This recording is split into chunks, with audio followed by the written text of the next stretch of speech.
जय महाकाल। मित्रों, बाघ भगवती और भगवान शंकर का सबसे प्रिय ये सिंह जो है हमेशा भगवती के साथ रहता है। मित्रों, भूत प्रेत पिशाच बुरी शक्तियाँ हावी नहीं होती अगर किसी के शरीर में नाखून हो, इसके बाल हो अभिमंत्रित करके। इनको नाखून को सिद्ध करने का विधान है एक सर्वसाधारण कहीं से भी, लेकिन एक होता असाधारण हर कहीं से नहीं। ऐसे ऐसे विधान यहाँ आपको आने वाले समय में इस YouTube में इसके संबंध में दिया जाएगा।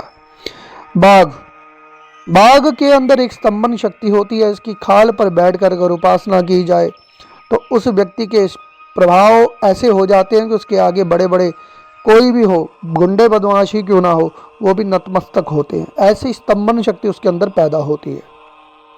जैसा खाओ अन्न वैसा बने मन, है ना। जैसा आप मतलब संग करोगे वैसा आपके ऊपर रंग चढ़ेगा। बाघ की खाल पर बैठकर जो मंत्र साधना हो जाएगी तो उसका रंग भी तो वैसा ही आपके ऊपर आएगा।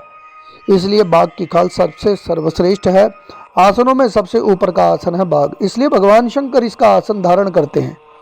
भगवान शंकर की वो कथा तो है ही है कि हिरण्यकश्यप का वध करने के भगवान नरसिंह आधे मानव आधा शेर, और भगवान का गुस्सा जब शांत नहीं हुआ तो शर्बा अवतार भगवान शंकर ने लिया शांत करने के लिए। और तब वो एक कथा है, कहीं से भी YouTube में कहीं से भी सुन लो। बाद में भगवान नरसिंह का वो जो खाल थी, शरीर थी, चमड़ी, उन्होंने कहा था कि इसको आप धारण कर लो प्रभु, तो इसलिए वो शेर की खाल अपने शरीर पे धारण करते हैं। लेकिन तंत्र उपासना में इसका बहुत महत्व है मित्रों। इसके नाखून, इसके बाल बिल्कुल गैर कानूनी है अगर कोई बेचने जाए तो, परंतु अगर कोई भाग्यशाली हो तो उसको इसके रोम धारण करने को अभिमंत्रित करके बच्चे डरेंगे नहीं, ग्रह दशा ठीक रहेगी। नाखूनों को कोई अगर मिल जाए तो धारण कर ले अभिमंत्रित करके। मित्रों, एक चीज़ बता दो, एक तो साधारण इसको पहन लो तो इसका भी प्रभाव है, लेकिन अगर कहीं अभिमंत्रित हो, अनुष्ठान के तरीके पर इसको सिद्ध किया हो तो इसमें से एक विशेष ऊर्जा निकलती है। परंतु उस ऊर्जा को सहन करने वाली शक्ति भी उसमें होनी चाहिए व्यक्ति में। हर कोई धारण नहीं कर सकता। इसको किसी ने कह दिया कमजोर हृदय है उसको पहनाओ, ठीक है, लेकिन राशि ग्रह नक्षत्र मेल खाने चाहिए। हम किस वर्ण के हैं, हमारी क्या राशि है, हमारा क्या लगन है, ये भी विशेष महत्व रखता है। क्योंकि इसको कोई पहनने के बाद, धारण करने के बाद अशांत हो गया तो इसलिए इसके वैसे प्रभावों को सहन करने के लिए वैसी अपने अंदर भी क्षमता होनी चाहिए। इसके जो एक पहाड़ी बाबा थे मलुक पीठाधीश्वर जी, उन्होंने बताया तो था कि शेर की खाल एक राजा लेके आया, उस पर कोई भी बैठता था तो उसका एक बुरा ही हाल होता था। 1 हफ्ते तक बैठे रहे। वो खाल आज भी राजेंद्र राज जी के पास है, उनके पास, क्योंकि वो पात्र हैं। एक तो सामान्य होती है अपने पास रखी है, लेकिन उस पर उस मंत्र का, उस उपासना का वो प्रभाव नहीं होता। वो एक सामान्य चमड़ा ही है, लेकिन एक ऐसा चमड़ा खाल जिस पे कभी हमारे सिद्ध ऋषि मुनियों ने उपासना की और परंपरा से आगे दे दी, उस पर कितना तेज, कितने परमाणु विद्यमान होंगे। इसलिए अपनी माला, साधु संतों की विशेष आसन विशेष होते हैं, इसलिए उनके आसन और माला पे हाथ नहीं लगाया जाता। क्यों? क्योंकि कोई लगाएगा पता नहीं क्या हो जाए। हमने तो देखा है कि, मैं छोटा मुंह और बड़ी बात, एक चीज़ कहना चाहूँगा, आज वो बाबा नहीं है, लेकिन हम नहीं जानते, लेकिन आप सिर्फ नित्य नियम करते रहो तो शायद आपके अंदर वो प्रभाव होगा, आप नहीं जानते। तो मुक्तेश्वर धाम में एक आज आसन युधिष्ठिर जी का जो नाम लिखवाया था मैंने ही उधर सारे आसनों के नाम लिखवाए, उधर आज जगह छोड़ दी मैंने। तो उस आसन पे मैंने फिर बाद में बंद करवा दिया लोगों का। मैंने कहा यहाँ पे आज के बाद कोई नहीं बैठेगा, आज ब्राह्मण नीचे ही बैठते हैं। तो उस आसन पर, वहाँ पर जो भी बैठता था, तो बाबा ने कहा कि मैं जब बैठा, अब जिसको अनजाने में बैठ गया वो बात अलग है, लेकिन पता नहीं भगवान जाने, उस आसन पर बैठ के हमने खाना बनाया, खाया। मैं ये कहूँगा मैंने अशुद्ध भी, लेकिन अपना जब तक खूब करते थे। लेकिन वो बाबा, उसको झटके लगे, वो बैठता ही नहीं था, वहाँ बैठा। उसने ही कहा मैं तो उस दिन से नहीं बैठता क्योंकि उसको झटका लगा।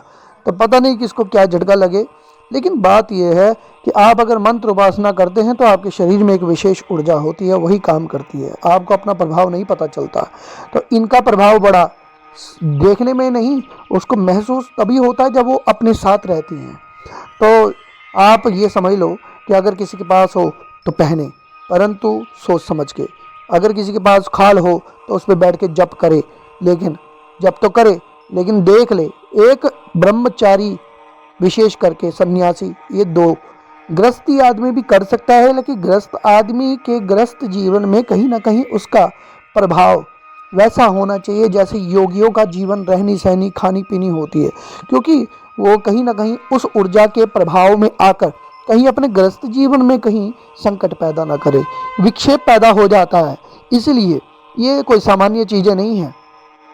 आजकल तांत्रिक लोग इसके पीछे बहुत पड़े हैं कि हमें बाघ की खाल मिल जाए। बाघ की खाल वो क्यों? क्योंकि मंत्र सिद्धि सबसे जल्दी होती है।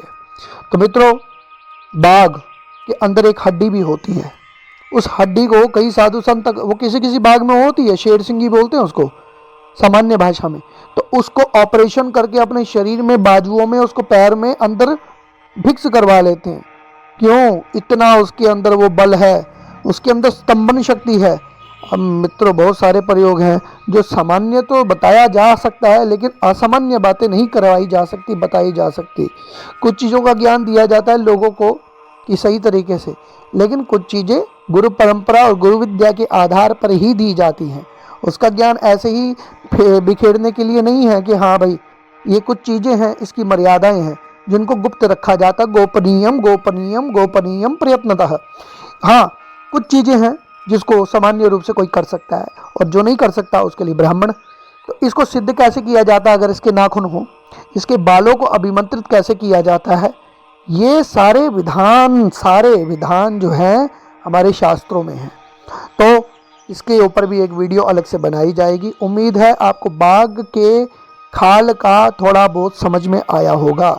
ये खाल बड़ी ही कीमती है, बेशकीमती है, और किसी के पास हो संभाल के रखे, हो तो सदुपयोग करे जब तक में, लेकिन सोच समझ के। ये उसके अंदर वैसी ही क्षमता और आचरण है। शंकर भगवान की जय।